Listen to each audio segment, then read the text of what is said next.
दोस्तों आज मैं जो वेब सीरीज आपके लिए लेकर आया हूँ उसका नाम है यू यू हकुशो, जो कि हाल ही में नेटफ्लिक्स पर रिलीज हुई है। ये कहानी एक ऐसे लड़के की है जो हर वक्त लोगों से झगड़ता रहता था। फिर एक दिन उसकी मौत हो जाती है और वो पहुंच जाता है स्पिरिट वर्ल्ड में, जहां उसे एक ऐसी जिम्मेदारी दी जाती है जिसको निभाने के लिए उसे फिर से जिंदा कर दिया जाता है। अब ये जिम्मेदारी क्या है और उसको निभाने के लिए उसे किन किन मॉन्स्टर्स का सामना करना पड़ेगा, ये देखने के लिए आपको इस वीडियो को एंड तक देखना होगा। तो बिना समय गवाए ये कहानी शुरू करते हैं।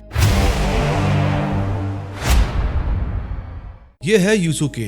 ये जहाँ पर खड़ा है इसकी बात वहाँ पर कोई नहीं सुन रहा, इसको सब लोग इग्नोर कर रहे हैं। जहाँ पर ये खड़ा है अभी अभी वहाँ पर एक एक्सीडेंट हुआ है। यूसुके को समझ नहीं आ रहा था कि कोई उस पर ध्यान क्यों नहीं दे रहा। तभी कुछ लोग यूसुके शरीर के आर पार निकल जाते हैं। तब जाकर यूसुके को समझ आता है कि वो मर चुका है। अब ये मरा कैसे, इसके लिए मैं आपको फ्लैशबैक में लेकर चलता हूँ। ये जो बड़ा सा होल आपको नजर आ रहा है इसको कहते हैं सिंक होल, जिसमें से एक योकाई मॉन्स्टर निकलता है। ये मॉन्स्टर किसी कीड़े की तरह है और ये है यूसुके, जो स्कूल की छत के ऊपर सिगरेट पी रहा है। तभी वहाँ उसकी बचपन की दोस्त केट आती है और उस सिगरेट को लेकर फेंक देती है। वो उससे पूछती है कि आखिर तुम कब सुधरोगे, जाओ अपनी क्लास में। उसकी बात सुनकर यूसुके नीचे चला जाता है। ये है किनोरी, जिसको कुछ लड़के मारकर उसके पैसे छीन लेते हैं। तभी वहाँ यूसुके आ जाता है। वो उन बदमाश लड़कों से लड़कर पैसे वापस छीन लेता है और किनोरी को दे देता है। तभी वहाँ एक टीचर आ जाता है। उस टीचर को लगता है कि यूसु ही इन लोगों के पैसे छीन रहा है, इसलिए वो यूसु को डांटने लगता है। इस पर यूसुके बिना कुछ बोले ही वहाँ से चला जाता है। ये है यूसुके की माँ, जो कि टीवी पर एक बड़े बिजनेसमैन साकियो का इंटरव्यू देख रही है। इस बिजनेसमैन ने शहर में बने उसी सिंक होल को खरीद लिया है। तभी वहाँ पर यूसुके आ जाता है। उसके आते ही उसकी माँ उसे ताना देना शुरू कर देती है, जैसे तुम दिन भर घूमते रहते हो, पढ़ाई पर बिल्कुल भी ध्यान नहीं देते। तुम जानते भी हो कि तुम्हारे पिता की मौत के बाद मैंने तुम्हें कितनी मुसीबतों का सामना करके बड़ा किया है। ये सारे लेक्चर से बचने के लिए यूसुके बाहर आ जाता है, जहाँ उसका सामना स्टीव नाम के एक लड़के से होता है। वो अपने दोस्तों के साथ था। दरअसल जब भी स्टीव यूसुके से भिड़ा है हमेशा उसे मुंह की खानी पड़ी है, क्योंकि यूसुके फ्लाइट में बहुत अच्छा था। स्टीव आज भी जब यूसुके से भिड़ता है तो वो और उसके दोस्त बुरी तरह से हार जाते हैं। इन लोगों को पीटने के बाद यूसुके नूडल खाने के लिए रेस्टोरेंट में चला जाता है। वहीं दूसरी तरफ एक ट्रक ड्राइवर के कान के अंदर वही छोटा मॉन्स्टर घुस जाता है जिसे हमने शुरुआत में देखा था। इधर जब यूसुके नूडल्स खा रहा था तभी वहाँ केट अपनी दोस्तों के साथ आती है। दरअसल ये रेस्टोरेंट केट की माँ का है और इस रेस्टोरेंट को दोनों माँ बेटी मिलकर चलाती है। अब स्कूल में सभी लोग यूसुके को गुंडा समझते थे और केट की सारी दोस्त उसे वहाँ देखकर भाग जाती है। फिर ये देखकर केट उसे कहती है कि सब लोग तुम्हें गलत समझते हैं, तुमने उस लड़के की मदद की थी, फिर भी टीचर ने तुम्हें डांट दिया, तुमने उन्हें सच क्यों नहीं बताया। इस पर यूसुके कहता है कि मुझे किसी को सफाई देने की जरूरत नहीं है। केट यूसुके भलाई की बात कर रही थी, लेकिन उसके बर्ताव से उसको गुस्सा आ जाता है और वो यूसुके को सुनाने लगती है। आज यूसु लेक्चर सुनने के मूड में बिल्कुल नहीं था, इसलिए वो वहाँ से जाने लगता है। फिर केट गुस्से में कह देती है कि जाकर कहीं मर जाओ। तभी वहाँ से बाहर निकलकर यूसु देखता है कि एक ट्रक आउट ऑफ कंट्रोल होकर सड़क पर सब कुछ तहस नहस करता हुआ आगे बढ़ रहा है। दरअसल उस ट्रक को वही ड्राइवर चला रहा था जिसके कान के अंदर एक मॉन्स्टर घुसा हुआ था। ड्राइवर उस मॉन्स्टर के बस में आकर ये सब कुछ कर रहा था। तभी यूसुके एक बच्चे को बचाने के चक्कर में ट्रक के नीचे आकर मर जाता है और उसके मरते ही उसकी आत्मा बाहर निकल आती है। अब यूसुके मरने के बाद सब कुछ समझाने की कोशिश करता है, लेकिन जब उसे अपनी लाश दिख जाती है तो वो सोच में पड़ जाता है कि अब उसको इसी तरह से रहना पड़ेगा। उसी वक्त यूसु को ले जाने के लिए वहाँ पर मौत की परी आती है जिसका नाम बोटान था। वो यूसु को अपने बारे में बताती है और साथ में ये भी बताती है कि मैं तुमको स्पिरिट वर्ल्ड लेकर जाऊंगी। यूसुके भी वहाँ खुशी खुशी चला जाता है। फिर वहाँ पहुंचकर बोटान बताती है कि ये दुनिया तीसरे डायमेंशन के ऊपर है। फिर वहाँ पर बोटान का बॉस रॉबर्ट आता है, जो मरे हुए लोगों के कर्म देखकर उन्हें स्वर्ग या नरक में भेजता है। फिर जब बोटान यूसुके के साथ वहाँ पहुँच जाती है तो रॉबर्ट कहता है कि मैं तुम्हें फिर से जिंदा कर सकता हूँ, लेकिन इसके लिए तुम्हें स्पिरिट वर्ल्ड के डिटेक्टिव का काम करना होगा। और ये पोस्ट काफी समय से खाली पड़ी थी और अब इसको भरने का समय आ गया है। फिर रॉबर्ट कहता है कि तुम्हें इंसानों की दुनिया में लगातार जा रहे योकाई योकाई को रोकना है। योकाई असल में मॉन्स्टर होते हैं जो अब मॉन्स्टर वर्ल्ड से इंसानों की दुनिया में जा रहे थे। ये सब सुनकर यूसुके कहता है कि मुझे जिंदा होना ही नहीं है, वैसे भी कोई मेरे लिए उतना दुखी नहीं होगा। इतना कहकर वो चला जाता है। उसके बाद हमें साकियो दिखाया जाता है जो कि एक कैसीनो में एंटर करता है। वहाँ विलियम नाम का एक बड़ा बिजनेसमैन बार बार हार रहा था। अब क्योंकि ये कैसीनो साकियो का ही था और उसने विलियम से ही वो सिंक होल भी खरीदा था, इसलिए साकियो उसे अगली बाजी बताकर जितवा देता है। तभी वो विलियम से बात बात में पूछता है कि आखिर तुम उस सिंक होल का करने क्या वाले हो। फिर साकियो बताता है कि वो गड्ढा बड़ा होता जा रहा है और मॉन्स्टर वर्ल्ड से जुड़ रहा है, जिससे कई सारे मॉन्स्टर हमारी दुनिया में आ रहे हैं। बस अब मुझे जल्दी से अपने प्लान को कामयाब बनाना है। दूसरी तरफ बोटान यूसुके से कहती है कि तुम एक बार जाकर अपने परिवार और दोस्तों को देख लो और फिर उसके बाद कोई फैसला कर लेना। उसकी इस बात को सुनते ही यूसुके अपने फ्यूनरल में चला जाता है। वहाँ उसकी माँ और केट बहुत ज्यादा दुखी थे। वहाँ उसके दोस्त भी आए हुए थे, लेकिन सिर्फ मस्ती के लिए। किनीरो यूसुके फ्यूनरल पर कुछ पैसे चढ़ाने के लिए आया था, जिसको वही बदमाश लड़के छीन लेते हैं। उसी वक्त वहाँ पर स्टीव आकर उन लड़कों को रोकने की कोशिश करता है, लेकिन स्टीव के साथी जानते थे कि वो उनसे नहीं लड़ पाएगा, इसलिए वो स्टीव को वहाँ से ले जाते हैं। फ्यूनरल में वो बच्चा भी अपनी माँ के साथ आया हुआ था, जिसकी यूसु ने जान बचाई थी। फिर कुछ देर बाद हम यूसु की माँ और केट को यूसु की बॉडी के पास बैठे हुए देखते हैं। तभी केट ये कहकर रोने लगती है कि मैंने ही उसे मर जाने के लिए कहा था और वो सच में मर गया। इन सब में मेरी ही गलती है। उसकी ये बात सुनकर उसकी माँ उसे समझाती है कि इसमें तुम्हारी कोई गलती नहीं है। दूसरी तरफ किनीरो को वही लड़के अकेले में काफी ज्यादा मार रहे थे। तभी किनीरो के अंदर भी मॉन्स्टर घुस जाता है और उसके घुसते ही किनीरो पूरी तरह से बदल जाता है। उसकी भयानक आवाज को स्टीव भी सुन लेता है। अब किनीरो अजीब हरकतें करने लग जाता है क्योंकि वो उस मॉन्स्टर के वश में था। किनीरो उन सबको बुरी तरह से मारता है। इस लड़ाई की वजह से वहाँ पर एक बाइक में आग भी लग जाती है और इसी वजह से काफी तेज धमाका होता है। उधर यूसुके बोटान से आकर मिलता है और कहता है कि मुझे जिंदा होना है, इसलिए वो तुरंत यूसु को लेकर रोबोट के पास जाती है। वो बोटान और यूसुके से कहता है कि अब कुछ नहीं हो सकता क्योंकि तुम्हारे घर में आग लग गई है। ये देख यूसुक तुरंत वहाँ पर पहुँच जाता है। वहाँ केट जलते हुए घर में जाकर यूसु की बॉडी को बचाने की कोशिश करती है, लेकिन धुएं की वजह से वो वहीं पर बेहोश हो जाती है। तभी वहाँ पर यूसु आ जाता है जो कि अपनी स्पिरिट पावर की हेल्प से गिरती हुई छत को रोक लेता है। वो रोबोट से कहता है कि तुम मुझे इसी वक्त जिंदा करो, मुझे केट को बचाना है, इसके बदले में तुम जो भी कहोगे मैं करूंगा। तभी रोबोट कहता है कि अपना वादा भूलना मत और उसके इतना कहते ही बेजान पड़े यूसु के शरीर में जान आ जाती है। फिर वो तुरंत केट को लेकर बाहर आ जाता है। उसे जिंदा देखकर उसकी माँ हैरान थी। फिर यूसु उनसे कहता है कि मैं आपसे आकर मिलता हूँ। अब यूसु का पहला मिशन था उस मॉन्स्टर को रोकना जो किनीरो के अंदर था। फिर रोबोट यूसु को बताता है कि ये मॉन्स्टर उन्हीं पर हावी होता है जो हमेशा नेगेटिव रहते हैं। तुम्हें उसे किसी तरह से रोकना है, नहीं तो वो काफी तबाही मचा देगा। उधर स्टीव और उसके दोस्त किनीरो को रोकने की कोशिश करते हैं, लेकिन वो उन सभी को बहुत बुरी तरह से मार रहा था। तभी वहाँ पर यूसु आकर उसे बचा लेता है। यूसु को जिंदा देखकर स्टीव भी हैरान था। फिर यूसु किनीरो को रोकने में लग जाता है,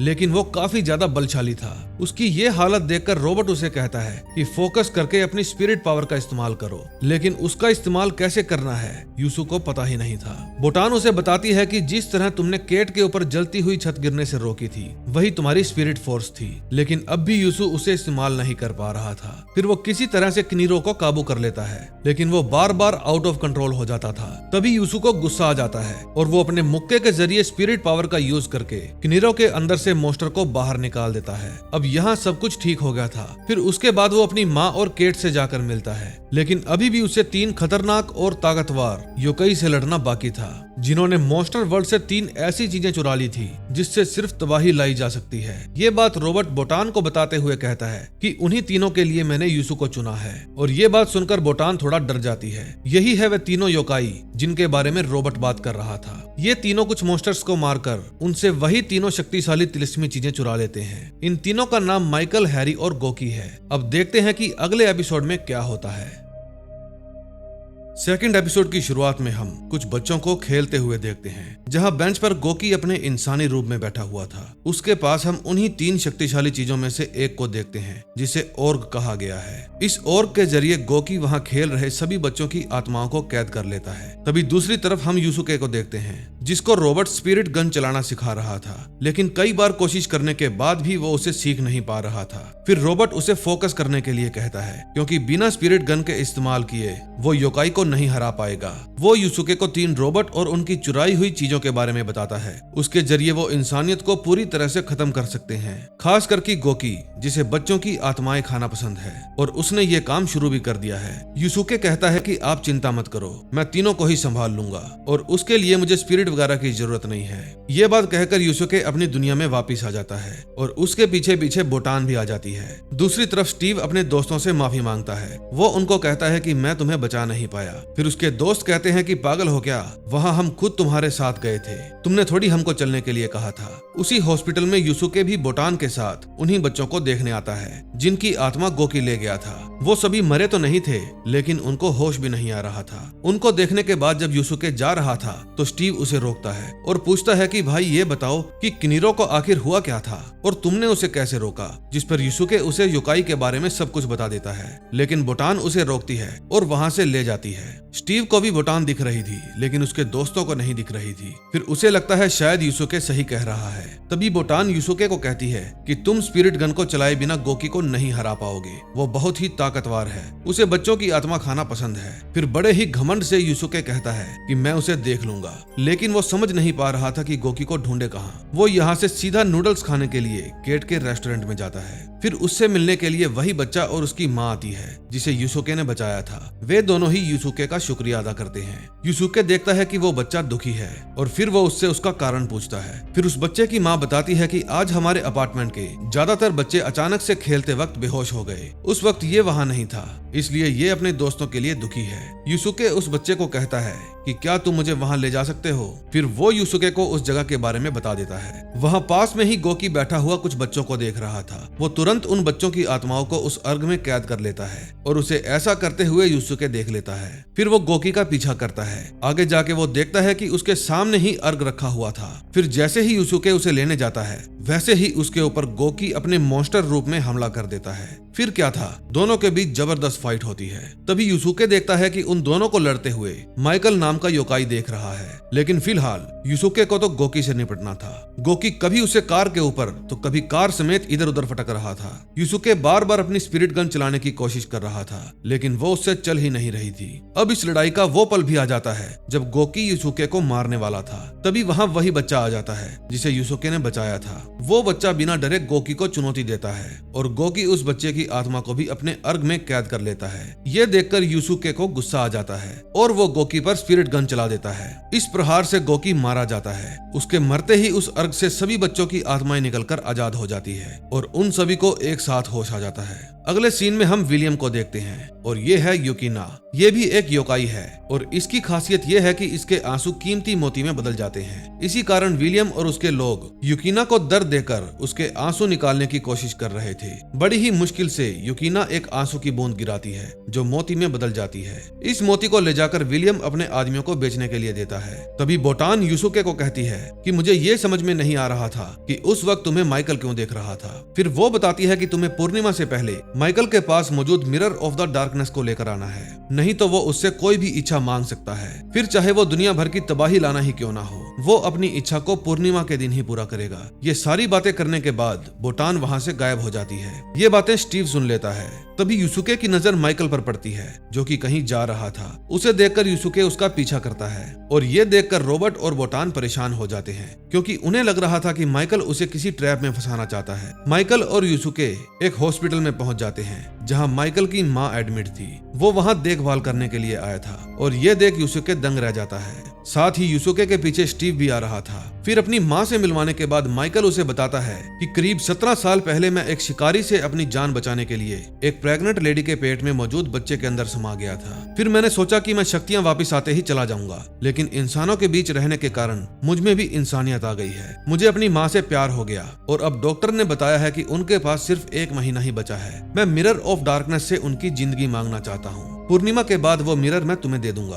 उसकी ये कहानी सुनकर बोटान की भी आंखों में आंसू आ जाते हैं। आज पूर्णिमा की रात थी। तभी बोटान यूसुके को आकर कहती है कि मिरर ऑफ डार्कनेस से जो भी अपनी इच्छा मांगता है वो उसकी जान ले लेता है। हमें माइकल को रोकना होगा। और ये बात स्टीव भी समझ जाता है कि योकाई इंसानियत को खत्म कर सकते हैं, इसलिए वो यूसुके को रोकता है, लेकिन यूसुके उसकी एक भी नहीं सुनता और तुरंत हॉस्पिटल में पहुंच जाता है। वहाँ माइकल पहले से ही मिरर ऑफ डार्कनेस से अपनी माँ की लंबी आयु मांग चुका था और उसके विश मांगते ही वो मिरर उसे अंदर खींच लेता है। एक बार फिर से स्टीव यूसुके को रोकने की कोशिश करता है, लेकिन वो स्टीव को धक्का देकर मिरर के अंदर चला जाता है। यूसुके वहां पहुंचकर मिरर ऑफ डार्कनेस के जरिए अपनी आधी जिंदगी माइकल को दे देता है, जिससे दोनों बाहर आ जाते हैं। और इस तरह से यूसुके ने माइकल की जिंदगी बचा ली थी और माइकल की इच्छा के अनुसार उसकी माँ भी ठीक हो गई थी। इसके बाद हम योकाई हैरी को देखते हैं, जो शैडो नाइफ से अपने माथे पर एक घाव देता है। दरअसल ये युकिना का भाई है, जो अपनी शक्तियों से युकिना के उस मोती का पता लगा लेता है और फिर जाकर वो उसे चुरा लेता है। इस बात का पता लगते ही विलियम बौखला जाता है। तभी उसके आदमी बताते हैं कि ये काम किसी योकाई का ही हो सकता है। तभी विलियम तुरंत साकियो को कॉल लगाकर कहता है कि मैं तुम्हारे साथ सिंक होल वाली डील तोड़ना चाहता हूँ। फिर साकियो कहता है कि आप एक काम करो,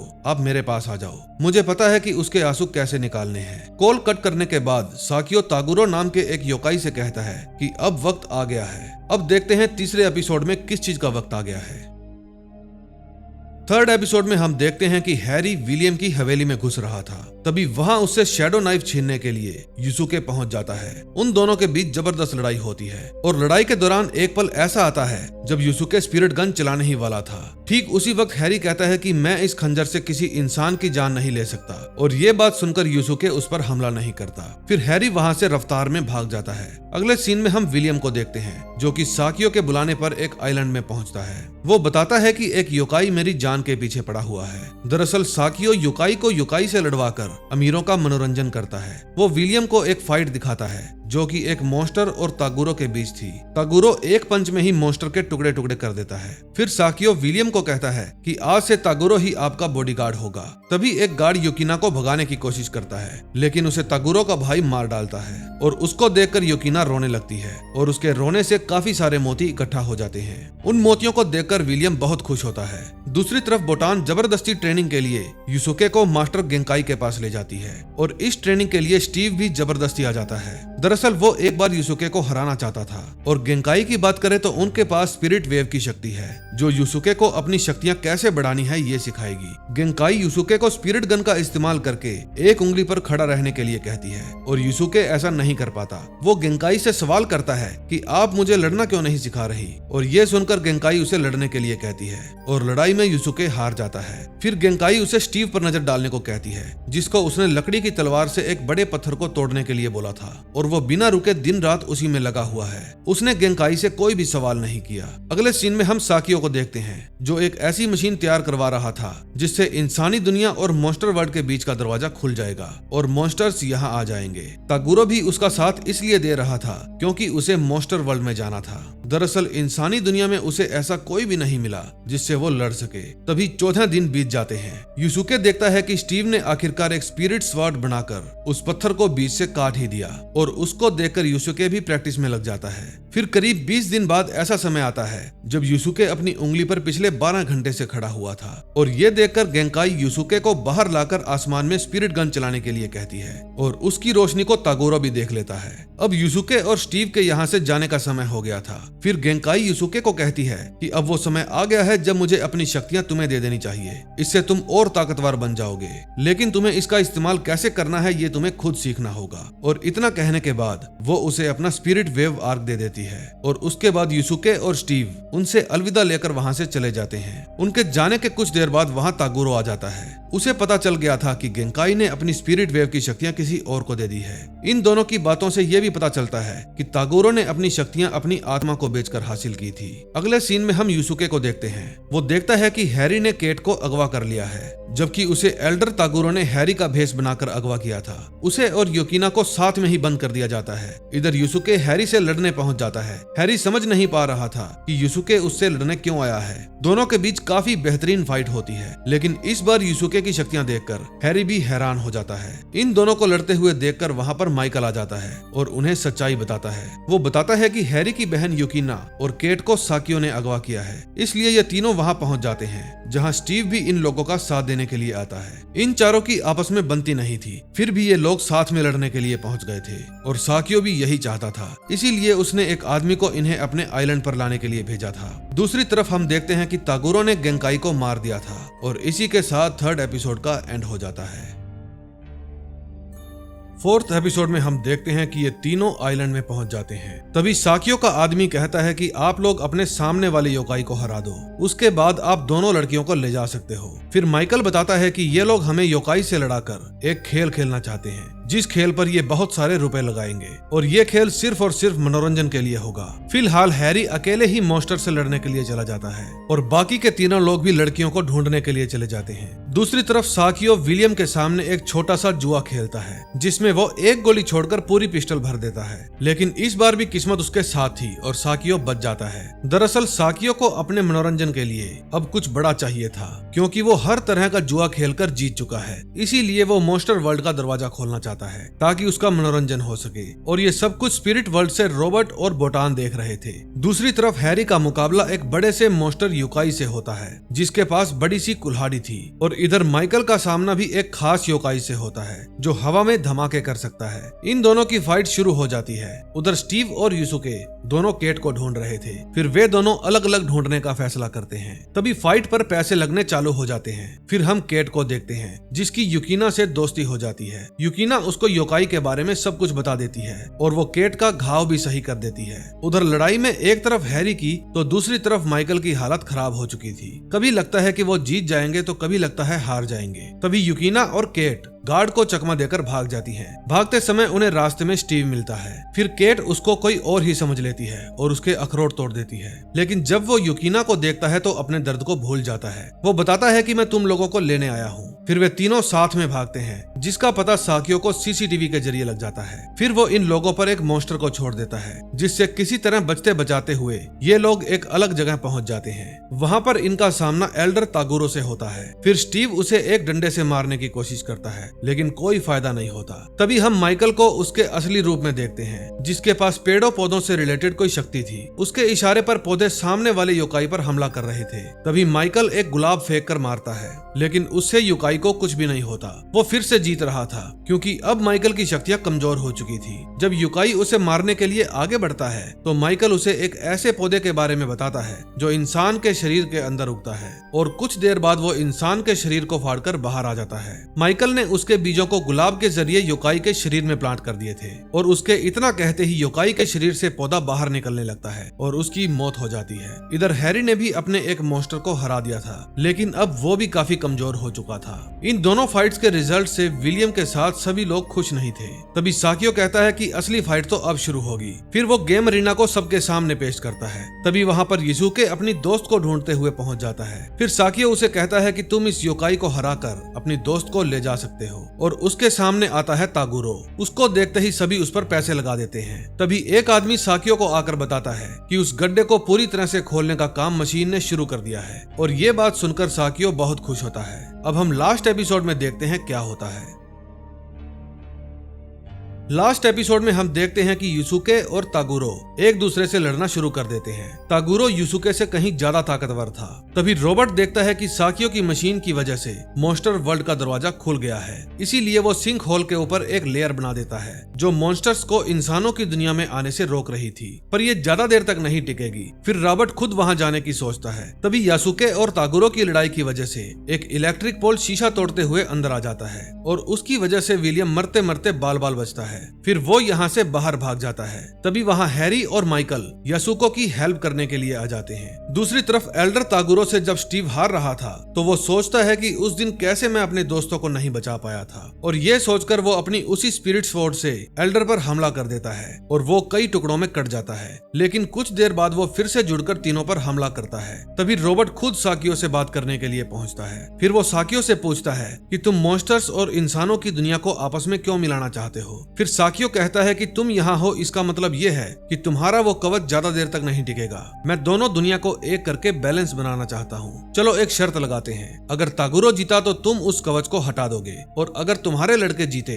तो मैं अपनी मशीन को बंद कर दूंगा। यहाँ रॉबर्ट उसकी ये शर्त स्वीकार कर लेता है। अब सब कुछ यूसु के हाथ में था। लेकिन अब उसकी स्पिरिट गन भी काम नहीं कर रही थी और वे तीनों तागुरो से बुरी तरह हार रहे थे। तभी वहां एल्डर से बचते हुए केट, यूकिना और स्टीव आ जाते हैं, जिनके पीछे पीछे एल्डर भी आ जाता है। वो यहाँ यूसु को तागुरो और गेंकाई की कहानी सुनाता है। असल में दोनों एक दूसरे को पसंद किया करते थे, लेकिन गेंकाई समय के साथ बूढ़ी हो गई थी, लेकिन तागुरो ने शक्तियां हासिल करने के लिए अपनी आत्मा बेच दी थी। वो कभी भी बूढ़ा नहीं हुआ। फिर गेंकाई को एक इंसान ने अपनी शक्तियां सौंप दी और ये तागुरो से बर्दाश्त नहीं हुआ, इसीलिए उसने गेंकाई की भी जान ले ली। मतलब कि तागुरो भी पहले इंसान ही था। ये सुनते ही स्टीव उसे मारने आता है, जिसे तागुरो दूर फेंक देता है। साथ ही उसने पहले वाले एल्डर को भी मार दिया था। फिर हम यूसु को देखते हैं, जो अपनी गुरु की मौत के बारे में सुनकर काफी ज्यादा गुस्से में था, इसलिए वो उनकी स्पिरिट वेव के इस्तेमाल से तागुरो पर लगातार वार करता है। सबको लगता है कि तागुरो मर गया है, लेकिन वो अपने योकाई वाले रूप में बाहर निकलता है, जो कि काफी बड़ा था। उसको देखकर सभी एक साथ हमला करने की कोशिश करते हैं, लेकिन वो सभी को बुरी तरह से मारता है और यूसु को कहता है कि पहली बार मुझे कोई अपने बराबर का मिला है, लेकिन तुम्हें अभी थोड़ी और कोशिश करनी पड़ेगी। तुम्हारा गुस्सा तुम्हारी शक्ति को बढ़ाता है ना, तो चलो वही सही। वो जैसे ही केट और यूकिना को मारने की कोशिश करता है, तभी स्टीव उस पर अपनी स्पिरिट स्वॉर्ड से हमला कर देता है। उसका निशाना चूक जाता है और वो स्टीव को बुरी तरह से घायल कर देता है। तभी बोटान थोड़ी रिसर्च करके रोबोट को बताती है कि करीब 50 साल पहले जब तागुरो एक इंसान था, तो उसी के सामने एक योकाई मॉन्स्टर ने उसके सारे स्टूडेंट्स को मारकर खा लिया था और ये बात वो आज तक भुला नहीं पाया। इसीलिए उसने अपनी आत्मा बेची थी और ताकतवर बन गया। फिर तागुरो यूसु को ताना मारता है कि तुम पर उस बुढ़िया ने विश्वास करके अपनी जिंदगी की सबसे बड़ी गलती की है। ये सुनकर यूसु गेंकाई की बातें याद करता है और स्पिरिट वेव के इस्तेमाल से वो एक के बाद एक कई पंच तागुरो को मारता है। तभी वहाँ जोर का धमाका होता है, जिससे वहाँ मौजूद सभी लोग डर जाते हैं। उस आखिरी वार की वजह से तागुरो हार गया था। वो यूसुके से लड़कर काफी खुश था और उसके बाद वो राख बन जाता है। तागुरो के हारते ही ये पहली बार कोई शर्त थी जो साकियो ने हारी थी, क्योंकि उसने तागुरो को समझने में गलती कर दी थी। इसीलिए वो वादे के मुताबिक अपनी मशीन को बंद कर देता है, जिससे दरवाजा वापस बंद हो जाता है और फिर वो गोली मारकर अपनी भी जान ले लेता है। दूसरी तरफ यूकिना स्टीव के घाव को अपने जादू से सही कर देती है। यूकिना को भी नहीं पता था कि हैरी उसका भाई है और वो उसको बताता भी नहीं। वो यूकिना को एक मोती वाला लॉकेट देता है और कहता है कि मैं उन लोगों का दोस्त हूँ। अब हम तागुरो को देखते हैं, जो कि मॉन्स्टर वर्ल्ड की तरफ जा रहा था। वहाँ उसे गेंकाई मिलती है और वो उसे वहाँ जाने से रोकती है, लेकिन तागुरो का फैसला पक्का था। वो गेंकाई से कहता है कि यूसु मुझसे भी ज्यादा शक्तिशाली है, बस वो भटकना नहीं चाहिए, नहीं तो मेरी ही तरह बन जाएगा। फिर वो गेंकाई से माफी मांगता है और अपने रास्ते पर आगे बढ़ जाता है। दूसरी तरफ यूसुके और उसके दोस्त इस आइलैंड से वापस जा रहे थे। तभी यूसुके केट से माफी मांगता है। वो कहता है कि मेरी वजह से तुम्हें ये सब कुछ झेलना पड़ा। केट कहती है कि मुझे पता था तुम मुझे बचाने जरूर आओगे और मैंने पहली बार एक योकाई से दोस्ती की और तुमने भी तो यहाँ पर काफी दोस्त बनाए हैं। ये बात सुनकर यूसुके को हंसी आ जाती है और यहीं पर इस सीरीज की हैप्पी एंडिंग हो जाती है। दोस्तों, इस तरह की वेब सीरीज मैंने पहली बार एक्सप्लेन की है, ये देखने के लिए कि रिस्पॉन्स कैसा आता है। अगर आपको ये वेब सीरीज अच्छी लगी हो तो प्लीज वीडियो को लाइक और चैनल को सब्सक्राइब कर देना। हम मिलेंगे नए दिन नई स्टोरी के साथ। Till then, bye bye.